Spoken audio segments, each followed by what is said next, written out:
جوانی میں صدقہ خیرات کرنا مشکل، کیونکہ جوانی میں انسان کیا کرتا ہے؟ روکتا ہے کہ ابھی میں پیسے بناؤں گا۔ اچھا، ایک موضوع سے ہٹ کے بات آ رہی ہے، دیکھو ایک بات خوب اچھی طرح کان میں بٹھا لو، دل میں بٹھا لو، کان سے سن لو، دل میں بٹھا لو۔ عام طور پہ جب ہم لوگوں کو صدقات و خیرات کی ترغیب دیتے ہیں تو لوگ کہتے ہیں پہلے ہمارے موٹے موٹے ضروری کام نمٹ جائیں، کچھ چیزیں ہیں، اس کے بعد انشاءاللہ ہم کیا کریں گے؟ پیسے جو بچ جائیں گے تو پھر ہم انشاءاللہ کسی اچھے کوئی مدرسہ بنا لیں گے، کوئی اسپتال بنا لیں گے، اچھے کام کریں گے ہم۔ یہ بہت بڑی مسٹیک ہو رہی ہے آپ سے، اس لیے کہ آپ نے اس کو ضروری کاموں کی فہرست میں شامل نہیں کیا۔ آپ ابھی تک دنیا کو مسافر خانہ سمجھنے کے لیے تیار نہیں ہو۔ یہ ضروری کام سب سے پہلے ہونا چاہیے، کیونکہ موت کا کوئی بھروسہ نہیں ہے۔ اور آخرت کے لیے صدقہ جاریہ کہ آپ کا کوئی ایسا اکاؤنٹ کھل جائے جو آخرت میں آپ کے کام آئے، کوئی ہسپتال بنا دیا، کوئی مدرسہ بنا دیا، کوئی کنواں کھدوا دیا، یتیم خانہ بنوا دیا، یہ یتیم خانے کے ساتھ تعاون کر دیا، یا کسی گھر کو پراپر بیس پر آپ نے کوئی بھی جو وہ تو بہت سارے مصارف ہیں نا۔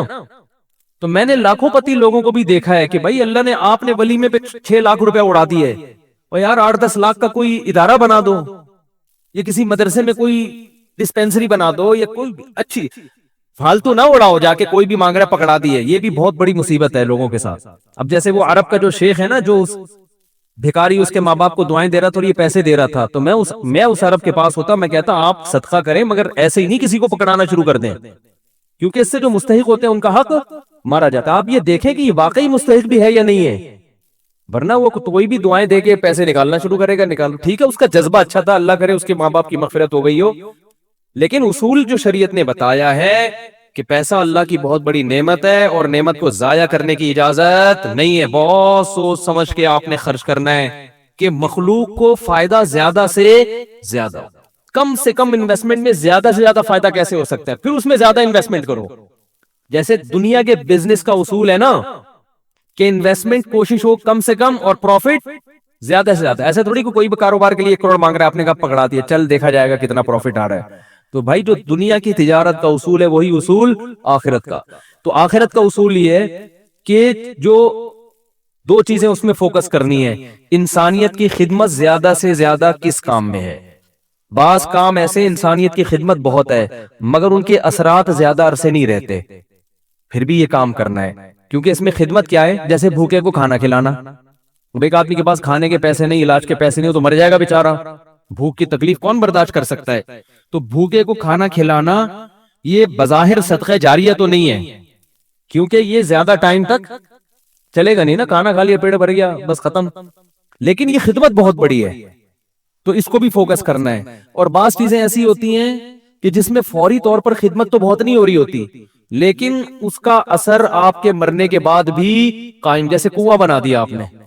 اب کنواں ایسی چیز ہے، جب تک کنواں رہے گا لوگ پانی پیئیں گے، آپ کو ثواب ملتا رہے گا۔ درخت لگا دیا، مر گئے تو درخت سے کو بہت زیادہ، ایک درخت سے کیا فائدہ ہوگا؟ بھائی آپ نے ایک نیم کا درخت لگا دیا تو کوئی بہت تو نہیں نا، کوئی لوگ اس کو کھائیں گے تھوڑی، نہیں بھی لگاتے تو کیا ہو جاتا؟ تو اس میں انسانیت کا فوری طور پہ کوئی بہت زیادہ فائدہ نہیں ہو رہا ایک درخت سے، لیکن اس کے اثرات بہت دیر تک قائم رہیں گے۔ یعنی آپ مر بھی گئے تو درخت کے نیچے کوئی بھی چھاؤں لے گا، درخت آکسیجن سے فائدہ پہنچائے گا، چرند پرند اس سے کھائیں گے۔ تو آپ صلی اللہ علیہ وسلم نے فرمایا، صحیح مسلم کی حدیث ہے، جس نے درخت لگا کے مر بھی گیا تو جب تک درخت رہے گا اس کو ثواب ملتا رہے گا۔ تو اس میں فائدہ تو کم ہے لیکن دیر پا ہے، مرنے کے بعد بھی یہ عمل چلتا رہے گا۔ تو ان 2 قسم کی چیزوں کو فوکس کرنا ہے۔ اور کچھ چیزیں ایسی ہیں جس میں جسمانی فائدے کے ساتھ دینی فائدہ بھی ہے، جیسے دینی مدارس۔ دینی مدارس کو سپورٹ کرنے کا فائدہ کیا ہوتا ہے؟ غریب طلبہ کو کھانا بھی ملتا ہے، علم بھی ملتا ہے، وہ عالم بن کے دنیا میں کام کرتے ہیں۔ تو صدقہ جاریہ بھی ہے، مرنے کے بعد وہ علماء جو کام کریں گے پھر آگے ان سے جو ہدایت پھیلے گی، پھر وہ لوگ آگے جو تبلیغ کریں گے، تو جب تک اسلام باقی رہے گا آپ کو ثواب ملتا رہے گا۔ لیکن اب یہ بھی نہیں کہ کسی بھی مدرسے میں اٹھا کے دے دو، سوچ سمجھ کے کون کام کر رہے ہیں، کون ویژنری لوگ ہیں، کون بہت اس میں پھینکنا نہیں ہے میرے بھائی۔ جیسے دنیا کی تجارت میں پیسہ پھینکا نہیں جاتا، بہت سوچ سمجھ کے۔ کوئی بھی آپ کے پاس آئے بولے 1 لاکھ روپے دو، میں پیسے کما کے آپ کو ہر مہینے 6,000 روپے دیا کروں گا، آپ پکڑا دو گے؟ ہے انکوائری کرو گے بھائی 1 لاکھ کہاں کون سا کاروبار آ گیا جس میں 1 لاکھ پہ آپ مجھے 10,000 دو گے یا 6,000 دو گے؟ وہ بتائے گا یہ ہے، اچھا مجھے دکان دکھاؤ چل کے، پھر جب آپ کو دکان دکھائے گا تو آپ کہو گے جب 1 لاکھ پہ آپ 6,000 کما سکتے ہو تو اپنے ہی لگا لو، ہیں؟ کیا خیال ہے بھائی؟ میرے والد صاحب نے کہا تھا جو بھی آئے نا پیسے مانگنے اور کہے کہ اس انویسٹمنٹ میں اتنا پروفٹ ہے اتنا پروفٹ ہے، آدھا تمہیں دوں گا آدھا خود رکھوں گا، تو اس سے پہلے پوچھو کہ تمہارے پاس کتنے پیسے ہیں، وہ بتائے اتنے، تو پھر پورے اپنے کیوں نہیں لگا لیتے، اس میں پورا پروفٹ خود رکھو۔ کیا خیال ہے بھائی؟ ہاں وہ غریب آدمی ہو تو ایک الگ بات ہے، اور اللہ کا شکر ہے مجھے اس کا فائدہ ہوا، ایک دفعہ ہوا، دوسری دفعہ والد صاحب کی نصیحت پہ عمل نہیں کیا تو سارے پیسے ہی الحمدللہ سارے ہی ڈوب گئے تھے، ٹھیک ہے۔ ایک دفعہ فائدہ بھی ہوا، ایک صاحب جو ایک بڑے پوش ایریا میں رہتے تھے، میں چونکہ اس ایریا کا نام لوں گا تو کہیں ایسا نہ وہ سمجھ جائیں، لیکن قصہ پرانا ہو گیا وہ نہیں سمجھیں گے، پھر بھی احتیاط یہی ہے کہ نام نہ لیے جائے، مالدار علاقے کے تھے، مجھے کہنے لگے کہ میں یہ کاروبار کرنا چاہتا ہوں۔ اچھا اس ایسے ایریا میں رہتے تھے کہ مجھے پتا تھا اتنے پیسے تو ان کے پاس ہوں گے ورنہ اس ایریا میں رہ نہیں سکتا آدمی۔ اب ایک آدمی ڈیفنس، ایک مثال دے رہا ہوں ڈیفنس کی، ڈیفنس میں رہتا ہو اور کہ میری تنخواہ 10,000 روپے، تو آپ کہو بھائی 10,000 والا ڈیفنس میں نہ کرائے پہ رہ سکتا ہے اور اپنا گھر ہو تو سوال ہی پیدا نہیں ہوتا، کروڑوں کا تو نے گھر کیسے خرید لیا 3 کروڑ کا ہے بھائی؟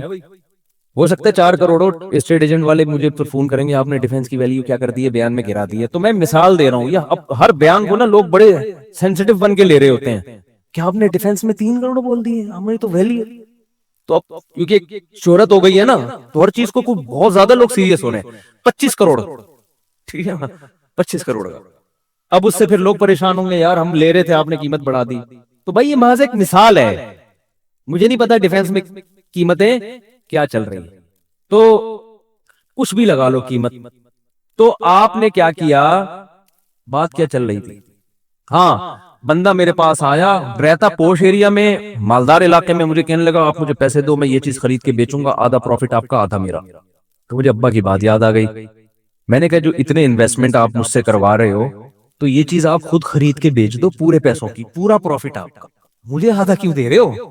انویسٹمنٹ جو مجھ سے کروا رہا ہے اور آدھا پروفٹ دے رہا ہے، اس کا مطلب وہ رسک لینے کے لیے تیار نہیں ہے، بولے ڈوبیں تو اس کے ڈوبیں، اس کا مطلب آپ کو خود پتا ہے کہ یقینی پروفٹ نہیں ہے، سمجھتے ہو کہ نہیں سمجھتے؟ تو کسی کو پیسے دینے سے پہلے جیسے انکوائری کرتے ہو نا، صدقہ خیرات سے پہلے بھی ایسے انکوائری کیا کرو، کیونکہ آپ کے پاس لامحدود رقم نہیں ہے، غیر مستحق کو دینے کا سب سے بڑا نقصان یہ کہ مستحق لوگ رہ جاتے ہیں، لوگ کہتے ہیں کسی غیر مستحق کو چلا گیا تو کیا ہے، او بھائی پھر اتنے پھر مستحقین رہ جائیں گے اس سے، اور ثواب کمانا ہے نا تو ثواب تو جب ہی ملے گا جب آپ کا پیسہ صحیح جگہ پہ جائے گا، جو غیر مستحق ہو اس کو ہدیہ دے دیا کرو بھائی دوستی یاری میں کہ چل یار گفٹ ہے، بات آ رہی ہے سمجھ میں؟ تو یہ میں اہم پوائنٹ کی بات بتا رہا ہوں کہ 2 جگہ خرچ کرنا ہے، ضرورت اور دوسرا جس کا اثر دیر پاؤ، صدقہ جاریہ بھی اچھی چیز ہے، اور انسانیت کی ضرورت پوری کرنا، آپ کہہ سکتے ہیں یار ایک بھوکے کو کھانا کھلا دیا پیٹ بھر گیا تو وہ تو بس ایک ثواب مخصوص مل گیا تو اب تو ختم نا، صدقہ جاریہ تو قیامت تک رہتا ہے، یہ اس لیے بتا رہا ہوں کہ ہم بعض دفعہ لوگوں کو بتاتے ہیں کہ یار یہ دیکھو یہ غریب ہے، اس کو بیوہ ہے، اس کے گھر میں راشن ڈال دو، کہہ رہے ہیں نہیں نہیں نہیں ہم تو صدقہ جاریہ چاہتے ہیں، تو یاد رکھو صدقہ جاریہ کے اپنے فضائل ہیں کہ وہ چلتا رہے گا آپ کا، لیکن بھوکے کو کھانا کھلانے کے، اس کی ضرورت پوری کرنے کے اپنے، وہ ثواب تھوڑا ہے لیکن وزنی بہت ہے، وزنی کیسے؟ حدیث میں آتا ہے قیامت کے دن اللہ اعلان کریں گے، جب میدان حشر ہوگا نا بہت سختی کا دن ہوگا تو اللہ اعلان کریں گے کہاں ہیں وہ لوگ کہ جب میں بھوکا تھا تو انہوں نے مجھے کھانا کھلایا، میں پیاسا تھا تو انہوں نے مجھے پانی پلایا، آج ان بھوکوں کو میں کھلاؤں گا کیونکہ انہوں نے مجھے کھلایا تھا، جیسے ہوتا ہے نا آپ کو بھوک لگ رہی تھی کسی نے آپ کا اکرام کیا تو اب آپ کو کہیں وہ بھوکا نظر آئے تو آپ سب سے پہلے اس کو کھلاؤ گے نا، یار میں ٹی وی میں آ رہا ہوں کیا ہے، تھک گئے ہو تو بیان ختم کر دیتا ہوں، بس ویسے ہی بھی ختم ہونے والا ہے، دیکھو غیرت مند انسان کیا کرتا ہے، آپ بھوکے تھے اور آسان مثال آپ کی گاڑی میں پیٹرول ختم ہو گیا، آپ نے پیٹرول پمپ والے سے کہا یار تھوڑا سا ڈال دو پیسے بعد میں دے دوں گا میں آپ کو ابھی جیب میں ہے نہیں، اس نے کہا چل یار ڈال دیا پیٹرول، میں اپنے پیسوں سے ڈال رہا ہوں جاؤ یار، ایک دن کیا ہوا اتفاق سے آپ پیٹرول پمپ کے مالک بن گئے، وہ آیا گاڑی لے کے پیٹرول نہیں ہے، لائن لگی ہوئی ہے، بہت سے غریب آ گئے بغیر پیٹرول کے نا ٹھیک ہے نا، اب آپ کے پاس محدود پیٹرول ہے تو آپ کس کی گاڑی میں ڈالو گے؟ آپ اعلان کرو گے بھائی جنہوں نے میری بائک میں یا گاڑی میں پیٹرول ڈالا تھا نا، وہ بندہ آگے آ جائے، اس کو تو اس کی ضرورت تو پوری کرنی ہے۔ تو ایک عام انسان جب یہ کام کرتا ہے تو اللہ تو غیور ہے بھائی، تو اللہ اعلان کرے گا، بھوک اور پیاس میں لوگ تل ملا رہے ہوں گے، اللہ کہے گا سب سے پہلے ان کو کھلاؤں گا جنہوں نے جب میں بھوکا تھا مجھے کھلایا، جب میں پیاسا تھا مجھے پلایا۔ تو لوگ کہیں گے اللہ تو کہاں بھوکا ہو سکتا ہے؟ تو اللہ کہیں گے میری مخلوق میں فلاں شخص بھوکا تھا، تو اس کا بھوکا رہنا ایسا ہی ہے جیسے میں، کیونکہ حدیث میں آتا ہے الخلق عیال اللہ، جیسے گھر کا کوئی سربراہ ہوتا ہے نا، تو بچے بھوکے ہوں گے تو تکلیف کس کو ہوتی ہے؟ باپ کو ہوتی ہے کہ نہیں ہوتی ہے؟ تو آپ صلی اللہ علیہ وسلم نے فرمایا اللہ کی مخلوق بھی ایسے جیسے اللہ کے اہل و عیال، اللہ کا تو اہل و عیال نہیں ہوتے لیکن مثال دی ہے، ایسے ہی ہے، اللہ کو ان کی فکر ایسے ہی ہے۔ وہ الگ بات ہے بہت سے بھوکے مرتے ہیں، یہ اللہ کی تقدیر ہے، یہ اللہ کی حکمت ہے، دنیا کو اللہ نے ایسے ہی چلایا ہے کہ کسی کو ملے گا کسی کو نہیں ملے گا، یہ اب اس میں تو اللہ سے نہیں الجھ سکتے۔ لیکن اللہ اعلان کرے گا کہ میری مخلوق میرا خاندان تھی، گویا کہ اللہ کا خاندان نہیں ہوتا، یعنی میرے ماتحت تھی، اور میں لوگوں کے ذریعے لوگوں کو کھلاتا ہوں، تو جب میں بھوکا تھا تو فلاں کا بھوکا ہونا ایسا ہی ہے جیسے میں بھوکا۔ تو اس سے پتا چلتا ہے کسی بھوکے کو کھانا کھلانا ایسے جیسے آپ کس کو کھلا رہے ہو؟ اللہ کو۔ تو اگرچہ یہ صدقہ جاریہ نہیں ہے لیکن بھائی ایک نیکی ہے، لیکن یہ وزنی بہت زیادہ ہے، تو ان دونوں مدوں میں خرچ کیا کرو۔ کرو گے کب؟ لوگ کہتے ہیں اچھا ٹھیک ہے، وہ ایک دو کو تو کھلا دیتے ہیں، جو بڑا اماؤنٹ ہے نا، جیسے اپنی شادی بیاہ پہ خرچ کرتے ہیں، گاڑیوں پہ خرچ کرتے ہیں، مکان پہ خرچ کرتے ہیں، اس ٹائپ کا اماؤنٹ اللہ کے لیے خرچ، اللہ کے لیے بس وائپر والے کو 20 روپے، اب تو 20 ریٹ چھوڑے بڑھ گئے، ورنہ 5 پہ چل رہے تھے، وہ پھر کھلا مانگ بھی رہے ہوتے تھے۔ وہ پھر کیا مانگ رہے ہوتے تھے؟ ایک آدمی نے کسی فقیر سے کہا کہ ایک فقیر کسی آدمی کے پاس آیا کہ اللہ کے نام پہ نا پتہ نہیں کچھ چائے پلا دو یا کچھ کھانا کھلا دو، تو اس نے 100 کا نوٹ نکالا، بولا کہ 50 روپے ہیں؟ اس نے کہا ہاں، اس نے کہا کہ 50 روپے دے گا واپس لے، اس نے کہا پہلے وہ اس سے پی لو جا کے۔ یہ بھی لوگوں کو جانچنے کا ایک، بھائی بھکاری بولے پہلے وہ پیسے تو خرچ کرتا تھے تیرے پاس ہیں، یہ بھی ایک طریقہ، بڑا خاندانی طریقہ ہے یہ، ٹھیک ہے نا؟ تو کیا بات کر رہے تھے یار، اصل میں آج میں اتنا صبح سے گھوم رہا ہوں نا، آج میں 1 منٹ کے لیے نہیں بیٹھا ہوں، صبح سے یہ کام وہ کام، ادھر ملاقات، ادھر جاؤ، فلاں ملتان سے آئے، فلاں کھانے وال سے آئے، فلاں جماعت آئی ہوئی ہے، فلاں یہ ہو رہا ہے، کھوبڑی سارا دن گھوم گھوم کے نا جب بیان میں بیٹھتا ہوں تو وہ اتنے مختلف قسم کے سگنل آ رہے ہوتے ہیں کہ اس کو گچی سے پکڑنا کیا ہوتا ہے، بہت مشکل ہوتا ہے کہ یار پوائنٹ سے ہٹے نہیں۔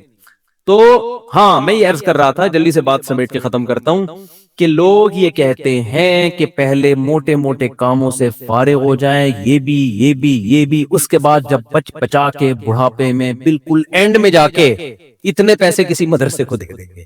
نبی صلی اللہ علیہ وسلم نے فرمایا انسان ساری زندگی، حدیث کا مفہوم ہے، مال جمع کر کے رکھتا ہے اور کہتا ہے کل خرچ کروں گا، کل خرچ کروں گا، کل خرچ کروں گا، پھر جب بڑھاپا آتا ہے کہتا ہے یہ فلاں کے لیے اور یہ فلاں کے لیے۔ فرمایا وقت کان علی فلان، اب تو وارثوں کا حق اس پہ ہو گیا، اب تو وارث کہیں گے ابا ہمیں محروم کرنے کے لیے، اپنی تو ساری عیاشی ابا نے کر لی، اب جب ابا کا انا للہ ہونے والا ہے، دنیا سے جانے والے ہیں، اب بچوں کو نظریں ہوتی ہیں، دو دکانیں ابا کی میرے حصے میں آئیں گی، چلو ابا سے ایسی لالچ تو نہیں کرنی چاہیے، لیکن بہرحال پتہ ہے کہ یار چلو ابا نے بنائی، اب ہمارے کام آئیں گی، اب ابا کیا کر رہے ہیں، فلاں 2 دکانیں مدرسے کو دے دو، فلاں فیکٹری کو دے دو، یتیم خانے کو دے دو، تو اس میں نقصان کس کا ہو رہا ہے؟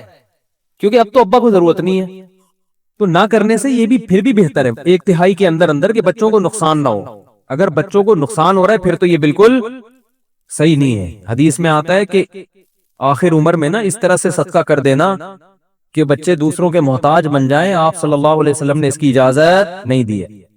لیکن اگر بچوں کے لیے اتنا چھوڑ کے جا رہے ہو آخر عمر میں کہ وہ اپنے پاؤں پہ اچھی طرح کھائیں گے پیئیں گے، تو پھر 1/3 آپ صدقہ بھی کر سکتے ہیں، جائز ہے اور اس کا بھی ثواب ملے گا، لیکن میرے بھائی یہ خاندانی صدقہ نہیں کہلائے گا، اس لیے کہ آپ نے تو بھرپور عیاشی کر لی نا، آپ کی تو 4 شادیاں معذرت کے ساتھ ہو گئیں، ایک جس کی ہو گئی ان کی بات کر رہا ہوں، اور آپ کی تو جناب یہ بھی ہو گیا وہ بھی ہو گیا، سارے کام ولیموں پہ بھی اڑا دیا اور انویسٹمنٹ بھی تباہ کے کر لی، کاروبار بھی ہو گیا، سب کچھ مزے تو اڑا لیے نا آپ نے۔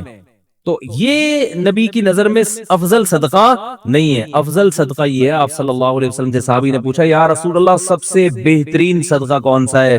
آپ نے فرمایا وہ صدقہ ہے تأمل الغنا وتخشى الفقر، تمہیں امید ہو کہ اگر یہ پیسہ میں نے صدقہ نہیں کیا تو اس سے ڈبل بنا سکتا ہوں، پیسے سے پیسہ کما سکتا ہوں، یہ امید ہو، اس حال میں پیسہ صدقہ کرو، اور یہ بھی ڈر ہے کہ اگر کر دیا تو فیوچر میں غریب نہ ہو جاؤں۔ اس ملی جلی کنڈیشن میں جو صدقہ ہوگا نا وہ کیا کہلائے گا؟ خاندانی صدقہ۔ سمجھ میں نہیں آ رہی بات؟ تو اس لیے صدقات و خیرات میں یہ نہیں کہہ رہا، یہ تو حدیث میں بھی منع ہے کہ اتنا کر دینا کہ کل لوگوں کے محتاج بن جائیں، یہ تو جائز ہی نہیں ہے نا، کہ اپنے ضروری جو بیوی بچوں کے ہیں وہ تو بہرحال، لیکن صرف اتنا کر لیں کہ آپ جب یہ کہتے ہیں نا کہ میرے یہ چند ضروری کام ہو جائیں تو پھر میں یہ کروں گا، یہ الفاظ غلط ہیں۔ آپ یہ کہیں کہ میرے چند ضروری کاموں میں ایک اہم ترین کام یہ بھی ہے، تو یہ والا کام بھی ان ضروری کاموں کی طرح ترجیحی بنیادوں پہ کرنا ہے، اور یہ چند ضروری کام جس میں یہ بھی ہو جائیں تو پھر میں کیا ہو جاؤں گا؟ فری، پھر میری مرضی میں جہاں چاہے صدقہ کرو۔ بہت مشکل ہے بات سمجھا۔ تو بڑی انویسٹمنٹ جیسے بزنس پہ کرتے ہیں، بڑی انویسٹمنٹ جیسے شادی پہ کرتے ہیں، بڑی انویسٹمنٹ جیسے اپنے بچوں کی ایجوکیشن پہ کرتے ہیں، ایسے ہی ایک آدھ بڑی انویسٹمنٹ آخرت کے لیے بھی کرنی چاہیے۔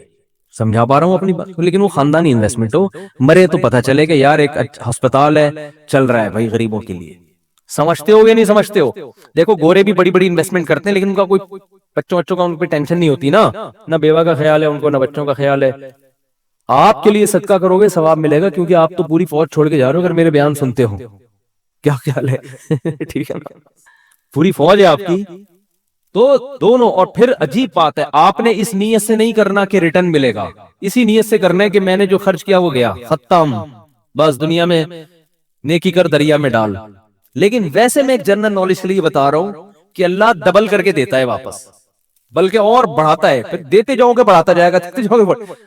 حدیث میں آتا ہے ما نقصت صدقۃ من مال، صدقے سے مال میں کبھی بھی کمی نہیں ہوتی نہیں ہے، لیکن آپ نے یہ نیت نہیں کرنی، آپ نے یہ نیت کرنی ہے کہ میں دے رہا ہوں اور مجھے نقصان نہیں ہوگا اس کا، میرا کاروبار بھی کم ہو جائے گا اور میرے گھر میں بھی تھوڑا خرچہ کیا ہو جائے گا، یعنی میری اپنی بیوی بچوں سے تو خرچہ مت روکو، ان کو نہ بھیٹ چڑھاؤ اپنے توکل کی، ٹھیک ہے نا، اپنا، میری گاڑی تھوڑی سی سستی ہو جائے گی، یہ ہو جائے گا وہ ہو جائے گا، اپنے اوپر تو رکھ کے سب کچھ کرو، یہ نیت یہی کرو کہ یار کمی ہو جائے گا۔ لیکن ویسے میں جنرل نالج کے لیے بتا رہا ہوں کم ہوتا نہیں، کیونکہ اگر آپ نے نیت یہ کر لی نا کہ بڑھ جائے گا، پھر نہیں بڑھے گا، پھر نہیں بڑھے گا۔ اور اس میں بات چاہ کے کمپلیٹ ہو جائے، لیکن اس میں آپ نے یہ دیکھنا ہے آپ میں توکل کتنا ہے، صحیح ہے نا؟ کل آزمائش آئی تو ایسا نا یار مجھ سے آپ کا بیان ہی گلے بڑھ گیا یار، تو کوئی بات نہیں، پہلے یہ والے بھی کر لو پھر کر لو، تو خاندانی نہ ہو، غیر خاندانی صدقہ بھی ہو تو چلو صدقہ تو ہو گیا نا، تو خاندانی صدقے کے لیے تھوڑی سی کھوپڑی بھی خاندانی ہونی چاہیے، تو یہ ظرف بھی ہونا چاہیے اسی حساب سے، تو اپنی حیثیت دیکھ کے۔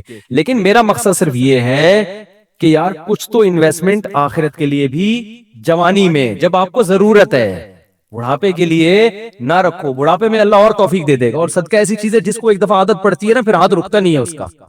آدمی بعض دفعہ ایک بڑا اماؤنٹ خرچ کرتا ہے کہ یار یہ میں بڑا اماؤنٹ خرچ کر رہا ہوں بس تاکہ ایک دفعہ ہو جائے، کل مروں کوئی بھروسہ نہیں، کل مر جاؤں تو صدقہ جاریہ ہوگا، تو ایک دفعہ کرو گے نا عادت ایسی پڑتی ہے اس کی، پھر کل دوبارہ یہ سوچ کے دوبارہ کرو گے۔ یہ اللہ کی طرف سے ایک نعمت ہے کہ جو کرتا ہے پھر اللہ اس کو صدقے کرنے کی توفیق دیتا رہتا ہے۔ تو یہ سب سوچ سمجھ کے، تو ہاں اچھا اس میں پھر دو کام کرنے ہیں، کچھ صدقے تو پبلک کو دکھا کے کرنے ہیں، اپنے بچوں کو بھی بتاؤ، بیوی کو بھی بچاؤ، بھائی کو بھی بتاؤ، رشتہ داروں کو بھی بتاؤ۔ یہ قرآن میں جگہ جگہ آتا ہے کہ نیک لوگ چھپا کے بھی صدقہ کرتے ہیں اور علانیت۔ دکھانے کا فائدہ یہ ہوگا پبلک کو ترغیب ہوگی کہ یار اس نے جب یہ اسپتال بنا سکتا ہے، مدرسہ بنا سکتا ہے، یتیموں کی مدد کر سکتا ہے اور نہیں مرا ماشاءاللہ کھا رہا ہے، کچھ ہمیں بھی عبرت حاصل ہوگی کہ نہیں ہوگی؟ بچوں کو جب بتاؤ گے تو بچے کہیں گے یار میرے باپ نے اتنا کچھ کیا، جب وہ باپ بنیں گے تو ان کا بھی دل چاہے گا۔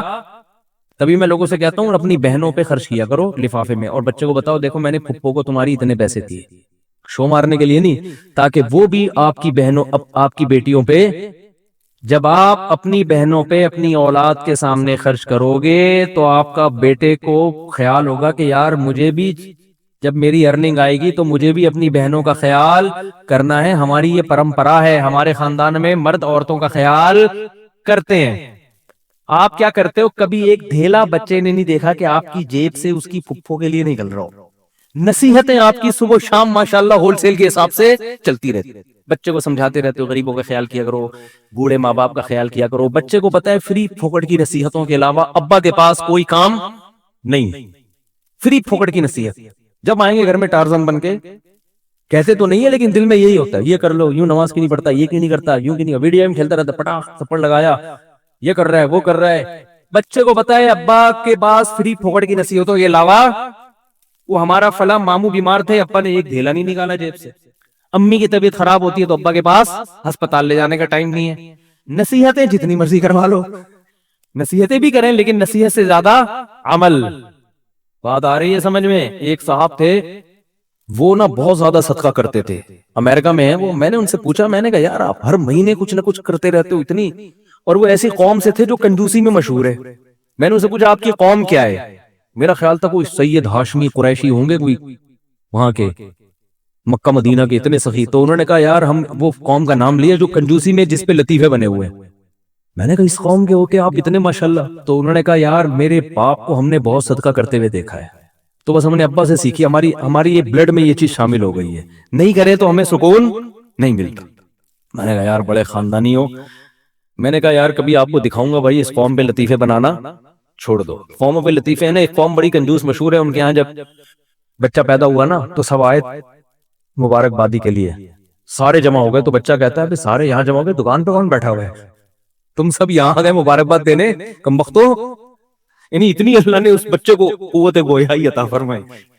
یہ بلڈ میں آ جاتی ہے نا چیز، تو بچے کو عقل نہیں ہے، شعور نہیں ہے، لیکن اس کے جینز میں یہ چیز آ گئی ہے کہ بھائی دکان کا بھائی آدھے ابھی آ جاتے ہیں، آدھے کسٹمر کو سنبھالتے.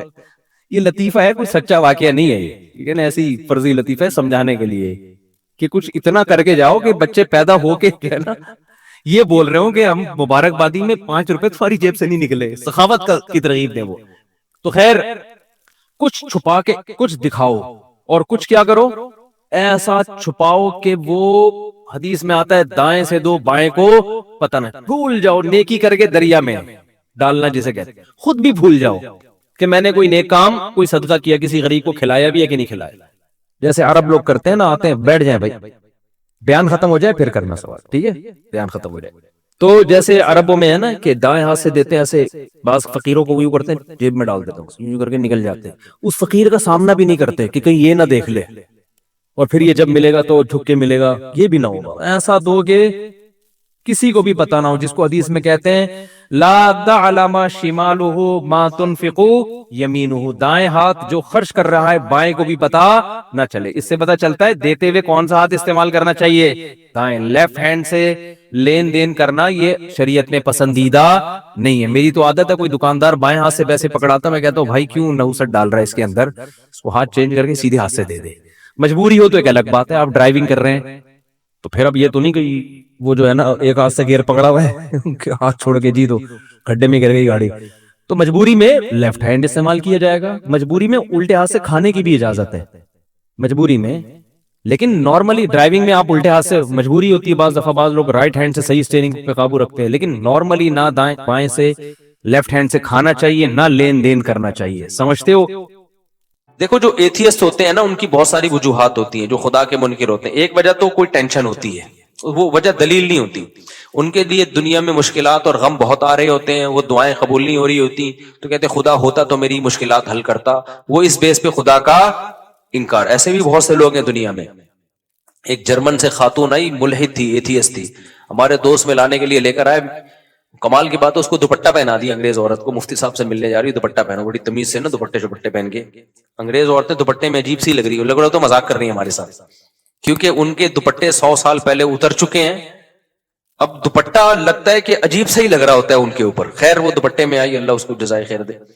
تو اس نے وہ خدا کی منکر تھی. کیوں؟ اس نے کہا کہ میں بچپن میں گاڈ نے مجھ سے میری ماں چھین لی، مجھے ماں کی ضرورت تھی، بچپن میں میری ماں مر گئی. تو اس غضب میں اس نے کہا میں نہیں مانتی اللہ کو، خدا کو نہیں مانتی، یہ ظلم کیا میرے ساتھ، جاؤ ہم بھی نہیں مانتے. تو ایسی فضول بات نا. خیر اس کو تو جو میں نے جواب دینا تھا دے دیا. لیکن یہ بھی ہوتا ہے ہمارے یہاں بہت سے لوگ جب ان کے مسائل پورے نہیں ہوتے، تمنائیں پوری نہیں ہوتی، آرزویں پوری نہیں ہوتی، کہتے کہاں ہے اللہ، میری تو شادی وہاں ہو نہیں رہی جہاں میں چاہ رہا تھا. یہ ہے، ان بیسس پہ بہت سے لوگوں نے خدا کا انکار کیا. میری تو تنخواہ اتنی ہے ہی نہیں، وہ محنت کر نہیں رہا، پیسے کما رہا ہے، ہم تو 5 ٹائم نماز پڑھ رہے ہیں، دعائیں مانگ رہے ہیں، تبلیغ میں سہ روزہ لگا کے دے، ابے کوئی اللہ ملہ معاذ اللہ نہیں ہے. یہ ہوتے ہیں پرلے درجے کے بے وقوف. یہ اللہ کے وجود کو ایسے ماننا چاہتے ہیں کہ اللہ ہو لیکن ہم خدا کے خدا ہوں، وہ ہمارا بندہ ہو. ان کو وہ والا خدا چاہیے جس کے یہ خدا ہوں. جیسے میں نے بھی مثال دی تھی نا بیان میں کہ آپ نے بچہ پیدا کیا، اب گھر میں چل کس کی رہی ہے؟ بچے کی چل رہی ہے. آپ کا کچھ چلتا ہی نہیں گھر میں، تو آپ کیا کہتے ہو؟ یار میں نے غلطی سے کیا پیدا کر دیا؟ باپ پیدا کر دیا ہے. ٹھیک ہے، غلطی سے میں نے کیا پیدا کر دیا ہے؟ جیسے انگریزوں کے ہاں بچے پیدا ہونے بند ہو گئے ہیں، ان کے ہاں باپ پیدا ہوتے ہیں. بچے کو آنکھیں دکھائی پولیس آ جائے گی، بچہ باپ کو آنکھیں دکھائے اتنی جلدی پولیس نہیں آتی. باپ بچے کو آنکھیں دکھا دے فوراً پولیس آئے. وہ بچے پھر بتاتے بھی ہیں، اب دوبارہ آنکھیں دکھائیں فون دے گا فون. ایسے ایک آدمی نے مجھے خود بتایا، کہہ رہے میں پاکستان سے اپنی فیملی کو امریکہ لے کے گیا تو مجھے غصہ آیا بچے پہ کسی بات پہ، میں نے تھپڑ لگا دیا اس کے، بہت بدتمیزی کر رہا تھا. تو اس نے یہ واقعہ سنا ہے نا، کہتے ہیں کہ میں نے اس کو تھپڑ جیسی لگایا، مجھے پتہ ہی نہیں، میں تو آرام سے انجوائے کر رہا ہوں، پولیس آئی اٹھا کے لے گئی مجھے. یار بچہ باپ کو تھانے پہ جماتے، میں تو کہتا ہوں یار آدمی کی کیا گزرتی ہوگی. خیر کہتے ہیں میں تانے سے ہو کے آیا تو مجھے بڑا غصہ آیا، میں نے کہا میں اور لگاؤں گا ایک تھپڑ، مجھے کیوں بھجوایا؟ چاہے جب میں گھر آیا نا تو بچے کو جیسی آنکھیں دکھائی، بچہ کیا کہتا ہے؟ فون کی طرف. اس زمانے میں موبائل فون نہیں تھے، یہ والے فون کا جو ہے وہ گھمانے والا بھی نہیں، وہ تو زیادہ پرانا ہو گیا، لیکن یہ والے فون تھے جو پی ٹی سی ایل والے نہیں ہوتے. تو کہہ رہے ہیں فون کی اشارہ کر کے کہتا ہے دیکھ رہا ہے وہ، کہہ رہے میں نے کہا بھائی یہ میں نے غلطی سے کیا پیدا کر دیا. تو وہ میرے سامنے ہوتا، پرانا واقعہ ہمارے حضرت کو سنا رہا تھا، وہ میرے سامنے ہوتا، میں کہتا بھائی آپ نے غلطی سے نہیں کیا، ان ملکوں میں جان بوجھ کر باپ پیدا ہو رہے ہیں، غلطی سے نہیں ہو رہے. لا ایسا ہے کہ اب اولادیں پیدا ہو ہی نہیں سکتی ہیں، قانون ایسا بن گیا ہے. اب یہاں جو بھی پیدا ہوگا، وہ جو حدیث میں آتا ہے نا انتلد الامۃ ربتہا، حدیث میں آتا ہے قیامت کی علامات میں سے کہ باندی اپنے مولا کو، آقا کو جنے گی. تو مطلب یہ باپ کس کو جنے گا؟ اپنے باپ کو جنے گا، بیٹے کو تھوڑی جنے گا. میں نے کہا یہ تو حدیث ہے، تو قرب قیامت کی علامت ہے. تو ابا جنے، میرے پاس ہوتا تو میں سمجھاتا. کہتے پھر میں نے سوچا کہ یار یہ تو بڑا مسئلہ ہو گیا نا، یہ تو بڑا مسئلہ ہو گیا، اب یہ تو میرے ہی باپ بن کے زندگی گزاریں گے. تو کہتے ہیں میں نے پھر بہانے سے یہ کیا، میں نے کہا کہ تمہیں پاکستان لے کے جا رہا ہوں، تو وہاں پھر ایسا بھی نہیں ہو سکتا کہ پاکستان لے آؤ آپ، بچہ کمپلین کر دے گا غریب ملک میں لے کے جا رہا ہے مجھے، ٹھیک ہے نا، آپ نہیں لے جا سکتے اپنے بچے کو اپنی مرضی سے، امریکن نیشنل ہے وہ، تو گورنمنٹ پکڑ لے گی، بولے کہ یہاں پیدا ہوا تو لے کے کیسے جا رہے ہیں وہاں پہ. تو کہہ رہے میں نے پھر بچوں کو یہ کہا کہ ہم ذرا چلتے ہیں گھومنے، قائد اعظم کا مزار دیکھیں گے اور یہ وغیرہ وغیرہ جو چیزیں ہوتی ہیں ہم یہ آپ کو دکھائیں گے. بچوں نے کہا ٹھیک ہے جی انجوائے کریں گے. کہہ رہے جب میں ایئرپورٹ پہ لے کر آیا، گھر میں لے کر گیا میں، اس کے بعد میں نے کہا بلا پولیس کو. آگے میں یوٹیوب کی پالیسی کے خلاف ہے، میرے خلاف نا ایتھیس بہت ساری کمپلینز انہوں نے ڈالی ہوئی ہیں، یوٹیوب کو اس کا چینل بند کرو، بہت زیادہ کمپلینز گئی ہوئی ہیں. تو آگے اس نے وہ کچھ کیا جو یوٹیوب کی پالیسی کے خلاف ہے. بچے کہہ رہے ہمارا قصور کیا؟ کہہ رہے انجوائے کر رہا ہوں میں، انجوائے. ٹھیک ہے ویسا ہی یار، بس بہت دن ہو گئے تھے، سمجھتے ہو. تو انتلد الامۃ ربتہا، باندی کس کو جنے گی؟ اپنے آقا کو. وہ جننا شروع، بچے باپوں نے اپنے باپوں کو پیدا کرنا شروع کر دیا. تو میں یہ مثال کس پہ دے رہا تھا؟ پھر دائیں پہ بیان چلا جاتا ہے یار، کہاں لے کے چلتے ہیں بیان. یہ مثال کس پہ آئی ہے وہ بتا. ہاں وہ بہت بہترین مثال میں دے، شکر ہے آپ نے یاد دلا دی، جزاک اللہ. تو میں مثال یہ دے رہا تھا کہ جو لوگ یہ کہتے ہیں نا ہم ٹینشن میں ہمارے اللہ نے یہ بھی نہیں کیا یہ بھی نہیں کیا، تو اللہ کہتے ہیں ایسے اللہ کو ماننے کا فائدہ، وہ اللہ کا انکار کر دیتے ہیں اس بیس پہ کہ یار اللہ ہمارے کام تو بنا نہیں رہا، جہاں میں شادی کرنا چاہ رہا ہوں وہاں شادی نہیں ہو رہی، اور جہاں میں پیسے اتنے کمانا چاہ رہا ہوں جاب نہیں مل رہی، غربت مہنگائی میں خرچے پورے نہیں ہو رہے، تو دعائیں مانگ کے دیکھ لی دعائیں پوری نہیں ہو رہی، تو میں نہیں مانتا ہے معاذ اللہ معاذ اللہ ایسے اللہ کو. اس طرح کے بہت لوگ ہیں. بھائی بات یہ ہے کہ جب آپ اللہ کو مان رہے ہو نا تو اللہ کا مطلب پتہ ہے کیا ہے کہ چلے گی اس کی، چلے گی آپ کی نہیں. اللہ کہتا ہے ایسے والے اللہ کو مانو، ایسے والے اللہ. جب اللہ کی چلے گی تو اللہ چاہے گا تو آپ کی مرضی کی ہو جائے گی شادی، نہیں چاہے گا تو نہیں ہوگی. اللہ چاہے گا تو آپ کو آپ کی مرضی کی جاب مل جائے گی، نہیں چاہے گا تو نہیں ملے گی. تو اللہ کو ماننے کا مطلب اللہ وہ ہے، ہم اللہ تھوڑی ہیں. تو چاہتے اللہ کی پوری ہوں گی، ہماری تھوڑی پوری ہوں گی، ہماری اتنی پوری ہوں گی جتنی اللہ چاہے گا. تو اگر آپ نے ایسے اللہ ماننا ہے کہ آپ سب کچھ آپ کا چلے تو پھر اللہ کہتے ہیں پھر میں کس بات کا اللہ ہو گیا بھائی، اللہ تو پھر تو ہے. یہاں ایک اشکال ہوتا ہے کہ جب اللہ نے اپنی ہی چلانی ہے تو ہم سے دعاؤں کا کیوں کہتا ہے. ایک سوال ہوگا، جب اللہ نے میری وہیں کروانی تھی جہاں ابا چاہ رہے تھے، میری والی تو اللہ نے دلانی نہیں تھی مجھے، تو پھر اللہ نے مجھے یہ کیوں کہا کہ راتوں کو اٹھ کے تہجد میں دعائیں مانگا کرو؟ یہ کیوں کہا اللہ نے؟ ابے دیکھو میں آپ سے کہتا ہوں، میں کسی وزیر ہوں فرض کرو، میں نے آپ سے کہا اپلیکیشن لکھ کے دو، ایک پراپر وے طریقہ ہے یہ کام آپ چاہتے ہو نا، آپ کے گھر میں بجلی کا کنیکشن لگ جائے، گیس کا کنیکشن لگے گا تو پھر بھی نہیں، لیکن ایک مثال دے رہا ہوں گیس کا کنیکشن لگ جائے تو آپ ایک اپلیکیشن دو، پراپر طریقے سے لکھ کے دو تو ہم آپ کا وہ کام کر دیں گے. یہاں دفتر میں کھڑے ہو کے ہمارا سر خراب مت کرو. ہوتا ہے نا، جیسے مجھ سے کوئی ملنے کے لیے آتا ہے بے وقت آ جائے تو میں کہتا ہوں بھائی ایک طریقہ ہے، ایڈمن سے رابطہ کرو، پھر بتاؤ کیوں ملنا چاہ رہے ہو. بعض دفعہ بلا وجہ رشتے کے لیے آ رہے ہوتے ہیں، ہماری شادی کرا دیں، تو بھائی میں نہیں شادیاں کراتا لوگوں کی، یہ کام میرا ہے ہی نہیں. تو کوئی وجہ بتاؤ گے، وہ وجہ معقول وجہ ہوگی، پھر ہم ٹائم دے دیں گے، اس ٹائم پہ آ جانا. میں تو پھر فارغ کر کے بیٹھتا ہوں اپنے آپ کو اس ٹائم پہ.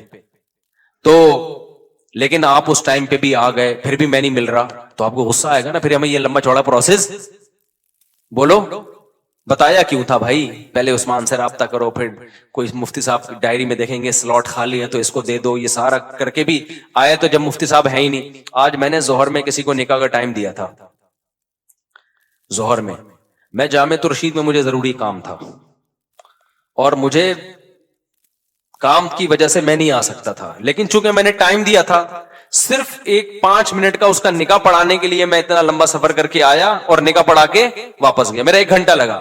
لیکن کیوں؟ اگر میں نہیں آتا تو برائی ہوتی نا. یہ اگلا کہتا ہے یار مفتی صاحب نے ٹائم دیا اور بھاگ گئے. حالانکہ مجھے بہت مشکل ہوئی تھی وہ نکاح پڑھانے، لیکن میں نے کہا یار یا تو ٹائم نہیں دیتے، دی آئے تو اب اس کو پورا کرنا ہے، یا تو 1 ہفتہ پہلے مجھے پتا چل جاتا نا میری تو میں 1 ہفتہ پہلے وہ کینسل کر دیتا. لیکن عین وقت پہ کینسل کرنا غیر اخلاقی حرکت ہے. اللہ یہ کہ وہ بہت ہی ایمرجنسی ہو جائے تو ایسی اتنی بہت ایمرجنسی نہیں تھی. کتنا ٹائم میں نے 5 منٹ کے کام کے لیے اپنا برباد کیا، 1 گھنٹہ برباد. اس سینس میں نہیں کہ وہ واقعی برباد، لیکن ظاہری لحاظ سے تو برباد ہی ہوا نا. لیکن بات یہ ہے کہ جب ایک عام آدمی اس کا خیال کر رہا ہے کہ جب کسی کو ٹائم دیا ہو تو بھائی پورا کرنا ہے، اللہ یہ کہ وہ ایمرجنسی ہو جائے. ایک پروسیس رکھا ہے، جب آپ اس پروسیس کو پورا کرو گے تو پھر تو ٹائم دینا ہے. تو اللہ میاں نے بھی جب یہ کہہ دیا کہ بھائی ایسے ہی نہیں بلکہ باقاعدہ دعا مانگو، 2 رکعت پڑھو، ہاتھ اٹھاؤ، گڑ گڑاؤ، مجھ سے مانگو میں دیتا ہوں. ہم نے سارا پروسیس پورا کر لیا، پھر بھی اللہ دے نہیں رہا.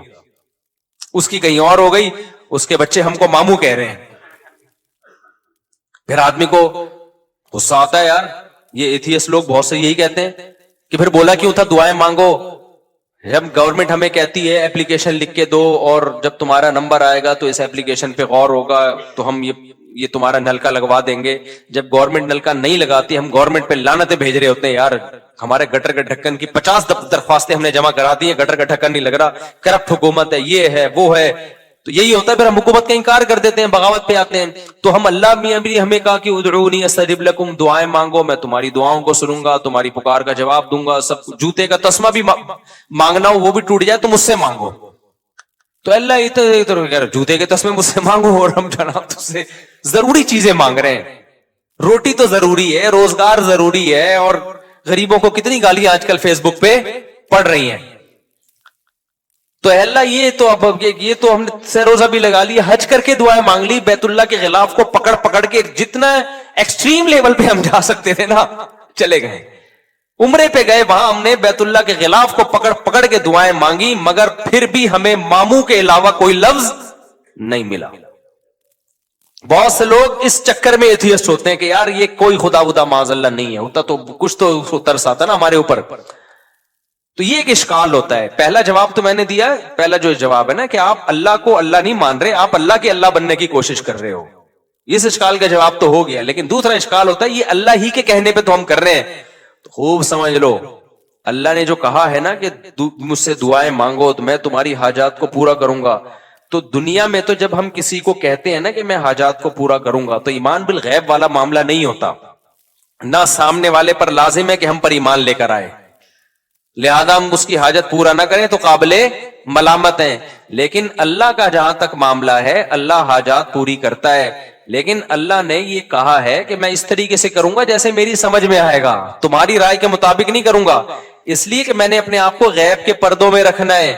اگر میں نے ایسے دعائیں قبول کرنا شروع کر دی, تم نے یہ مانگا میں نے یہ دے دیا, تو جو ایتھیسٹ ہیں سارے ایمان لے آئیں گے میرے اوپر, معاملہ غیب پہ تھوڑی رہے گا, پھر تو مشاہدے پر ہو جائے گا. سمجھ میں آ رہی ہے بات کہ نہیں آ رہی؟ غیب کا معاملہ تھوڑی رہے گا. پھر تو دنیا میں کوئی کافر نہیں رہے گا, کوئی نافرمان نہیں رہے گا, کوئی مرتد نہیں ہوگا, سارے کہیں گے ادھر دعا, اور پھر دعائیں بھی تو کیا کیا ہوں گی. پھر یہ دعا تھوڑی مانگے گا اللہ یہ دلا دے, اللہ اس جیسی 4 دلا دے. کیا خیال ہے؟ جب گئے بیت اللہ میں دعا مانگی, اللہ 1 کروڑ کی جاب لگ جائے, فوراً فون آ گیا لگ گئی ہے. پھر حاجتیں لوگوں کی کوئی محدود ہیں یا لامحدود ہیں؟ لامحدود حاجت. سارے گنجے پہنچیں گے اللہ ہمارے سر پہ بال ہو گئے ہیں, جن کے بال لگ گئے وہ کہیں گے اللہ جو گر رہے ہیں وہ بھی آ جائیں. اللہ کوئی مرے ہی نہیں, نہ میری اماں مرے, نہ میرے ابا مرے, نہ میری بیوی مرے, نہ میرا شوہر مرے, نہ میرا بچہ مرے, فلاں فلاں سب مر جائیں. تو یہ نظام کائنات کیا ہو جائے گا بھائی؟ تباہ و برباد ہو جائے گا, تباہ و برباد ہو جائے گا. اس لیے اللہ نے کہا کہ میں ہوں, میرے ہونے پر اگر میں دعا بالفرض قبول نہیں کر رہا تو اس سے میرا انکار لازم نہیں آتا, کیونکہ میرے وجود پر تو 20 دلائل ہیں. ان دلائل کا کیسے انکار کرو گے تم؟ اس کی مثال ایسے ہے جیسے آپ گئے, آپ نے اپلیکیشن دی, وزیر کو درخواست قبول ہی نہیں ہو رہی, آپ کو یہاں کوئی وزیر ہے ہی نہیں, تو اگلا کہے گا بھائی یہ وزیر کی کرسی ہے, اس کرسی پہ کیمرہ دیکھو بندہ بیٹھا ہوا ہے اور یہ اٹینڈنس حاضری ہے, تو یہ نہیں کہو گے وزیر ہی نہیں ہے, یہ کہو کہ وزیر نالائق ہے, آپ کی مراد پوری نہیں کر رہا, یا سست ہے.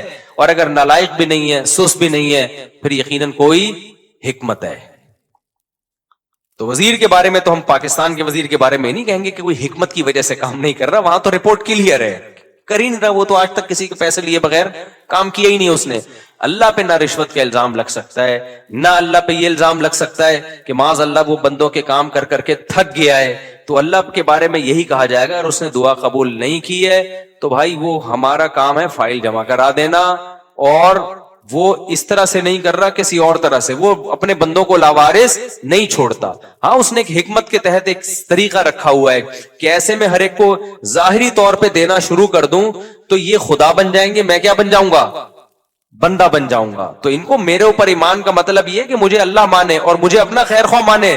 میں ان کی حاجت پوری کر دوں تو بھی پوری کرتا ہے, نہیں پوری کروں تو بھی حاجتیں پوری کرتا ہی ہے, کسی اور طرح سے کر دے گا. ہمیں کیا پتا بھائی ہمارے پر کون کون سے حادثات آنے والے تھے.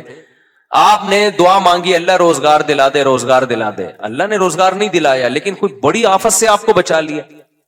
آپ چاہتے تھے یہاں شادی ہو جائے, اللہ کے علم میں تھا بھائی تیرے لیے عذاب ہے, یہ نہیں ہے.